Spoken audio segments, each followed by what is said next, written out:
As you all know, I am not a singer, but I am an MC, DC, you know what I'm saying? So every opportunity that I get to spit a little something about me, you know, I think I need to take advantage of it. I was talking to IN the other day, and you know, this is just something that I just want to share with everybody. Is that cool? Say word? I hear that. Is that cool? Say word?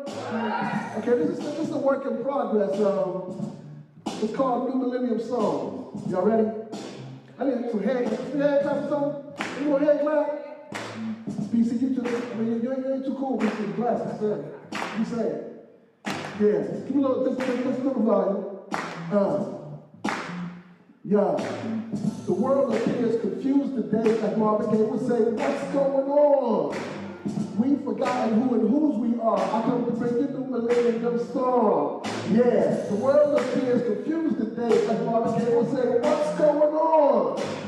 We've forgotten who and whose we are. I come to bring you New Millennium Song.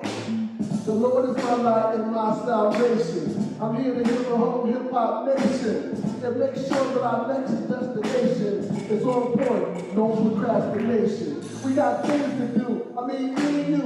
You got to know who you are and stay true. And to the Most High God, you got to find purpose. I'm on it right now, yeah, I rehearse this, but it's for spirit. Let no one sees the feeling. To some of y'all gonna fear it. Yeah, the world appears confused today, and Marvin Gaye will say, what's going on? We've forgotten who and whose we are. I come to bring you New Millennium Song. Yeah, the world appears confused today, and Marvin Gaye will say, what's going on? We've forgotten who and whose we are. I come to bring you New Millennium Song. Yo, it's up to you and me to walk in our authority and understand we got the inner divinity to change the things in this whole society. Ain't that the way we say we want it to be? But what you gonna do? You got to get off your ass. You can't move slow. You got to move real fast. If you want to keep on with the tempo, you got to be ready. You got to keep the stroke steady and keep it going. I don't really be knowing how the Most High is going to be flowing, but I got faith, and that's for sure. So the H Lord, yeah, more. We're going to bring it up. You know it's all the way real. And I'm going to tell you right now, I don't pass still, but I got a gap, got a lot of truth. I do it like this, time for me to be the proof. The world appears confused today, like Marvin Gaye would say, what's going on? We've forgotten who and whose we are. I come to bring you New Millennium Song. Yeah, the world appears confused today, like Marvin Gaye would say, what's going on? We've forgotten who and whose we are. I come to bring you New Millennium Song. Now raise your hands up above your head if you agree with what I said. And if you like what you heard, somebody scream our word. Say word. No, you don't stop. Okay. You know, Minister Jehudi was getting worried about not sharing. You know, I always have different gifts and whatnot.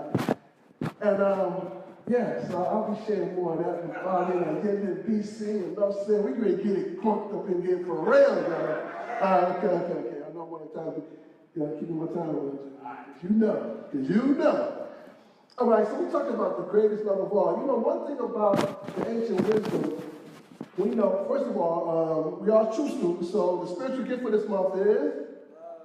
The spiritual gift for this month is? And the spiritual disciple is? See, I gave these last week. This is like a pop quiz. John is the disciple. Okay, and the color is? The color pink. And the physical part of the body is? The heart. The back of the heart. And when you look in Scripture, there's a number of different Scripture that talks about love in a number of different ways. In fact, when you look in the studying part, it has it broken down as a noun and a verb. So in a noun, it talks about hatred stirs up strife, but love covers all sin. And as a verb, it says, for as a man thinketh in his heart, so is he. So when we talk about the body parts that go, what do you really think about yourself in your heart? And again, it makes me think back to just the way we interact in the world. You know, we often talk about being in the image and likeness of God. And we know God is love, right? So God is love, that makes us love. So when we talk about, you know, in that song, we talk about the greatest love of all, learning to love yourself. It is the greatest love of all. And to love yourself is not a selfish endeavor, because if you are looking at yourself from your Christ consciousness, then you know that you are connected to everyone. Word? You are connected to everyone. So there's a couple of scriptures that I just wanted to share with you. One of the scriptures is from Deuteronomy chapter 6, verse 5 through 6. Let me see if this come on here.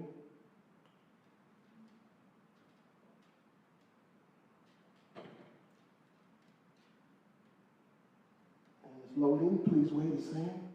Please wait. Please wait. Okay. So I know oftentimes as New Thought students, sometimes we don't go into the ancient wisdom, but we use the ancient wisdom and apply a new thought to it. So when you go back to particularly the Old Testament, you know, there are a number of things in the Old Testament that we read that if we don't apply new thought to it, it sounds kind of crazy. It makes us feel kind of strange sometimes. Because, you know, in the Old Testament, it seemed like God was kind of, I don't know, what you say, wishy-washy, like he was loving us one minute and cursing us the next minute and things of that nature. And yet we understand that when we're speaking about God, we're truly speaking about our own divine essence, our own divine presence. So, you know, we were taught that when you look at the Bible, when you look at those stories, you look at those characters, all those characters represent you. All those characters represent you. Don't step outside of yourself. As Minister Jehudi talked about, you know, lessons in truth. That's one of the foundational books that we use, Emily Cady, Lessons in Truth.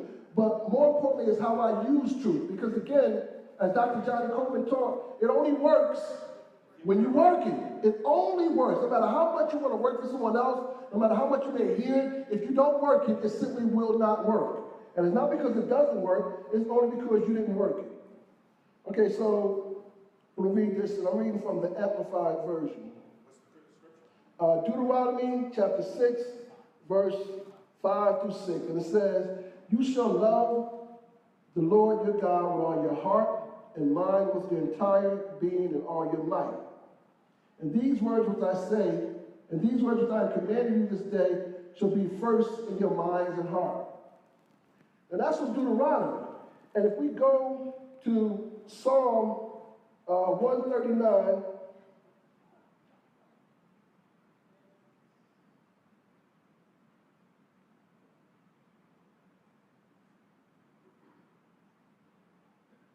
(139, 23).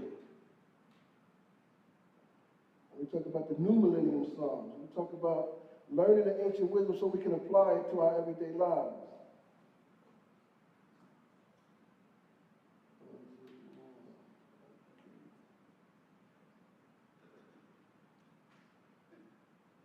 Technology. What tell you?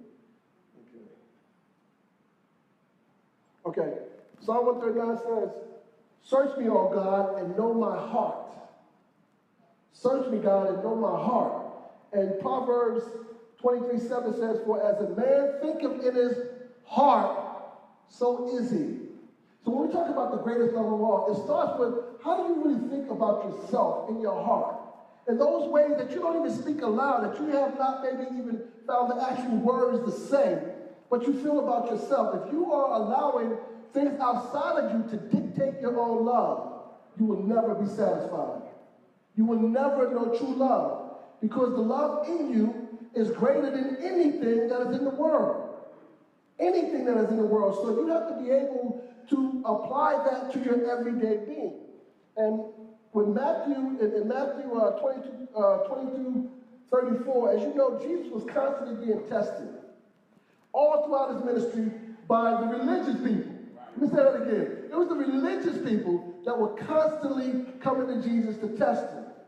So in Matthew, there was a part where Jesus had just shut down the Pharisees, as he did every time. Every time they came at him, he shut them down with their own teachings. And then, now again, let me say this. Jesus didn't bring any new doctrine.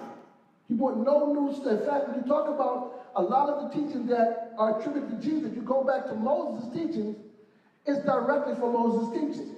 But a number of times people attribute to Jesus because, again, we have not applied all of the teachings together. But One of them came to him and said, okay, well, let me test him. It was a lawyer, one of the Pharisees that came and said, well, let me test him. He said, teacher, what is the greatest of all the commandments? You know, we have 10 commandments, but what is the greatest of all the commandments? And Jesus said, to love thy God with all their heart, thy mind, and their soul, and to love your neighbor as you love yourself. These 2 commandments do all the law and all the prophets hang on these 2 commandments. So what I like to tell people is Jesus was dope at the remix. He took the 10 commandments down to 2 commandments. 2 commandments. Now that's a dope remix. You see what you got? That's a dope remix. You take 10 to 2, because again, if you are loving God, if you are loving God with all your heart, all your mind, and all your soul, there's no room for you to steal from people. There's no room for you to covet people. There's no room for you to, there's just no room for those things. So when we talk about learning how to love ourselves and learning to extend that love, one of the most challenging things that we do in modern times is that we have this emotional love. We have this kind of love that if you love me, I'm going to love you back. But if you don't love me, I ain't got nothing to do with you. I'll have nothing, blah. And yet, when we look at some of the people that we love most, you know, I remember in ministry school, Dr. Rocco Errico had us do a comparison contrast on Jesus Christ and Dr. Martin Luther King Jr. Because Dr. Martin Luther King Jr. was able to love his enemies. He was able to pray for those that despitefully use him and all the different things that Scripture tells us to do. And sometimes we wonder, well, did Jesus actually do those things? And, you know, that was such a long time ago. Jesus didn't know. He didn't have to deal with all the stuff that we deal with now. But Dr. Martin Luther King Jr., not only did he deal with those things, but he dealt with them in a contemporary time and space. So we don't have to wonder whether those lessons truly work. Word? We don't have to wonder. We have true life examples to show. And yet it talks about if you only love those that love you, what do you profit? Because even sinners love those that love them, right? But can you love those that don't love you? Can you love those that are actively working against you? That's a hard one for most of us. I don't know about y'all, but I'm still working on that.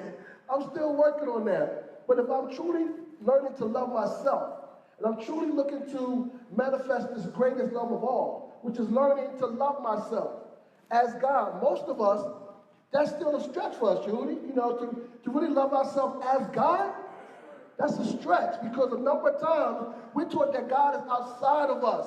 God is off somewhere with this big book that everything is already written, and if you don't do what's in the book, then you don't really have control of that because it's already done for you. Well, in New Thought, we teach a different perspective on that. We say that God gives us love and choices all the time. And no matter what choices we make, God never stops loving us. Word?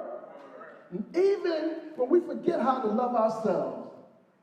You know, Judy was talking about the woman who said she had a hard time embracing herself and loving herself.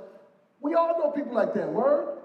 We all know people. In fact, whenever you have people that are acting negatively and disrespectful, it's only because they have not loved themselves first. All that you give to yourself. You can't act negative and disrespectful if you don't feel that way about yourself. But if you do, then it's easy to find someone to point out and say, yeah, well, I don't like this and I don't like that. And yet right now, more than ever, when we look at the things that are going on in the world, when we look at some of the horrific things that are happening in the Middle East and in Ukraine and even in the United States, now more than ever, we need that love. He said, if you ever needed the Lord before, we sure do need him now. If we ever needed the love before, we need it right now. And yet that love can only manifest through us. It's not going to come from cosmosis or something happening. The only love we're going to get is the love that we are. Let me say that again. The only love we're going to get is the love that we are. And yet if we are not clear on how to apply that love, it becomes challenging. So I want to read something I was going through, as I was telling you, it's always interesting when I'm doing a lesson because there's a number of different sources that I go through. And I was looking at some of the old daily thoughts.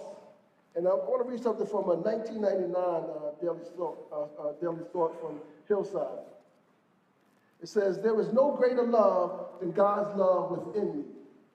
There is no greater love than God's love within me. The love of God is so great, so abundant that it seems beyond intellectual comprehension. This love does not seek to harm, but to heal each individual.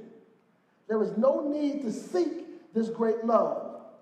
Love exists in the presence, in the place, in the space where you are right now.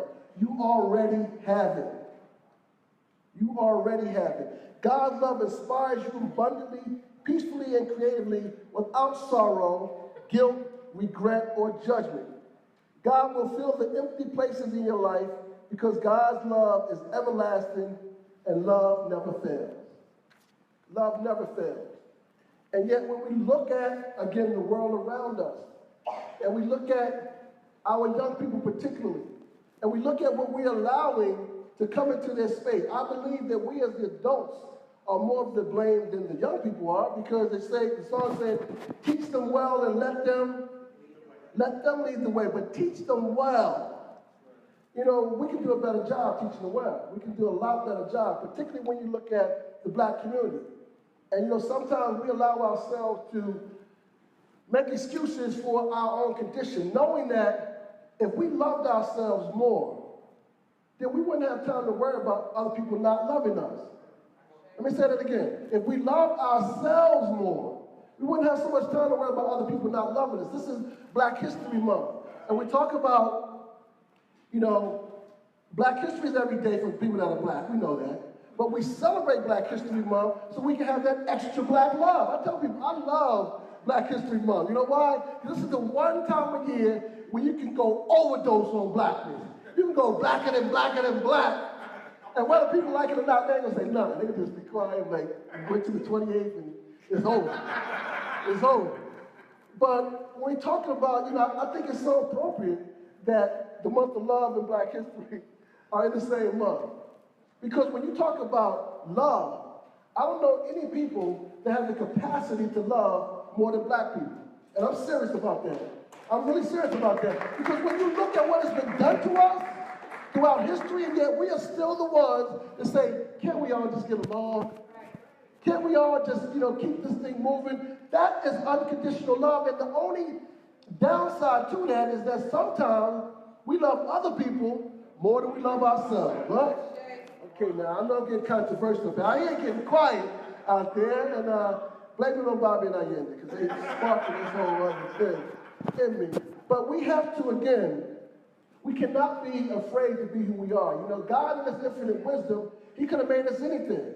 He could have made us Caucasian or Asian or Latino, whatever, but He made us black for a reason. And we know when we get into genetics, we don't want to go into superiority, inferiority as far as socially, but genetically, we know that the mother of civilization is from the black woman. The unconditional love of the world. In fact, America would not be what it is without the love of the black woman. Because it was the black woman that even in the midst of slavery were nursing other people's children and teaching other people's children about humanity, teaching them about unconditional love. Teaching them about the love of themselves, even when they weren't being treated that way. Sometimes I think we forget, y'all. You know, we don't have to go into ancient history. This is the movie Selma just came out. That's not ancient history. My son Taj me, when he went to the movies, was said that, you know, one of the things that struck him is that happened during my lifetime. I was born when Selma happened. I was only 1 year old, but I was actually born during that time. So we're not talking ancient history. We're talking about right now. And yet, if we begin to love ourselves, if we take that greatest love of all and love ourselves, then it extends out to everyone. And again, we have the capacity. I don't know if there's any more patriotic people in America than black people. Because again, if you look at just recently, only in the last 50 years, did we even get the right to vote. And yet that never stopped us from trying to make America better. That never stopped us from trying to love other people. That never stopped the love that is us, because we are love. And as we remember that love, we get a chance to spread it in all the different ways. One of the things I want to read is from the Gospel Hip Hop, you know, one of the great books that we have written by KRS-One and myself and a few others that contributed to it. But in this book, I was sharing with Minister Jehudi and Bobby the other day, I think sometimes I haven't shared enough of the things that I have. I haven't been as giving as I could be giving with the things that we have. And part of that is because I haven't been loving unconditionally. And when it comes to Atlanta particularly, there's a part of me that has to love those that are even not showing that love.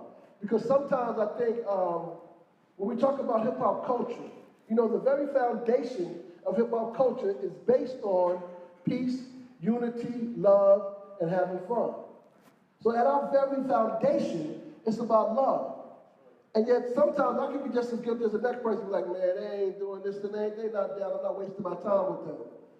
And yet that's something that I'm working on as well. So I want to share just a little something from the gospel hip-hop today on the love section. Just a little preference. One of the things that we studied in the temple hip-hop, you heard me mention a song called the H-Law, which is health, love, awareness, wealth. Which is health, love, awareness, and wealth. We say that everything that you're doing should be helping you to acquire better health, better love, better awareness, and better wealth. But when we talk about the greatest of these, we know that love is the greatest of them all. So I just want to very briefly read something. It says, know this, love is the essence of one's being. It is the very real, motivating, healing, nurturing force. It is you. One's feeling of love is actually the existence of one's non-physical being. To love is to care, protect, to heal, to nurture. To love is to surrender or to transfer one's being to something or something else. Love is the essence of one's being, caring for one. Therefore, hip-hop is our advice to be love. To be loving, nurturing, caring, so that those who do not know love may still receive a portion of your love automatically. It is a supernatural act. A supernatural act. So again, what that's saying to me is that you can't be regular and think you're going to experience this greatest love of all. You cannot be regular. You have to be extraordinary. But if you are in the image and likeness of God, aren't you already extraordinary? Aren't you already beyond your own comprehension? Somebody out there say word. Somebody tell me something. Because again, it's really important, particularly right now, as we set this path for this urban inspirational metaphysics. There are literally thousands, if not millions of people that are waiting for you. That are waiting for you to just simply remember that the Christ within you is the same Christ that Jesus talked about. Last week, Minister Judy did a great lesson, and he talked about being worthy of love and the love you deserve. And a number of times, if we don't feel worthy of that love, no matter how much we may love Jesus, and we love Jesus, and it's okay, as Minister Judy pointed out, we should love Jesus. Jesus came and taught us how to love ourselves. He taught us how to love ourselves, and yet it's not about loving Jesus, it's loving like Jesus. Learning how to love like Jesus loved. Because see, Jesus knew that he represented the Father. So the love that Jesus had, now imagine this unconditional kind of love. He went around for 3 years plus. He had his crew with him, the 12 disciples. They running around doing their thing and whatnot. We talk about the disciples, they was just as off the chain as when we was out on the road, BC. You know how that was. So they was off the chain. And yet, all of the time, when Jesus got upset with them, he always still showed that love to them. He never cut them off. He always told them, now listen, y'all not going to really get this until I leave y'all, because y'all don't really hear me now. Y'all don't really hear me. And it makes me think about Dr. Martin Luther King Jr. again. We love Dr. Martin Luther King now. We love to talk about what he said and what he wrote and things of that nature. But when you look at when he was living, particularly that last year of his life, it's a whole different kind of story. It's a whole different story. So when we talk about learning how to love ourselves, learning how to be in alignment with that greatest love of all, learning how to allow the Christ in us. And remember, the Christ is your own individual expression of the God within you. Let me say that again. The Christ in you is not the Jesus in you. Jesus was not the first nor the last Christ. Not the first nor the last. That word Christ simply means the anointed one. Your individual expression and knowing of the God in you. So all of us have Christ in us. Christ is where we live, move, and have our being. Word? Word? When we live, move, and have our being is in our own divinity. So learning how to express that, learning how to be that, is what the greatest love of all is really about. And enough said, give me the business. You know, at Hillside, we had a number of great songs that we used, and as we're doing the remix for stuff, I'm going to just be sharing some of the ancient wisdom. This is the love song from Hillside, and it's called I Love Myself. Y'all ready for this? Can we get a little hand clap? Can we get a little soul clap in here? Yeah. I love myself the way I am. There's nothing I need to change. I'll always be the perfect me. There's nothing to rearrange. I'm beautiful and capable of being the best me I can. And I love myself just the way I am. I love you just the way you are. There's nothing you need to do. When I feel the love inside myself, it's easy to love you. Behind your tears, your rage, your fears, I see your shining star. And I love you just the way you are. Yeah, I love the world the way it is, because I can clearly see that all the things I've judged and done by people just like me. So till the birth of peace on earth, which only love can bring, I'll help it grow by loving everything. Yeah. I love myself the way I am, and still I want to grow. The change outside can only come when deep inside I know I'm beautiful and capable of being the best me I can. And I love myself just the way I am. Say it with me. I love myself just the way I am. Say it like you mean. Come on, one more time. I love myself just the way I am. It is true, let it be, and there it is. Word.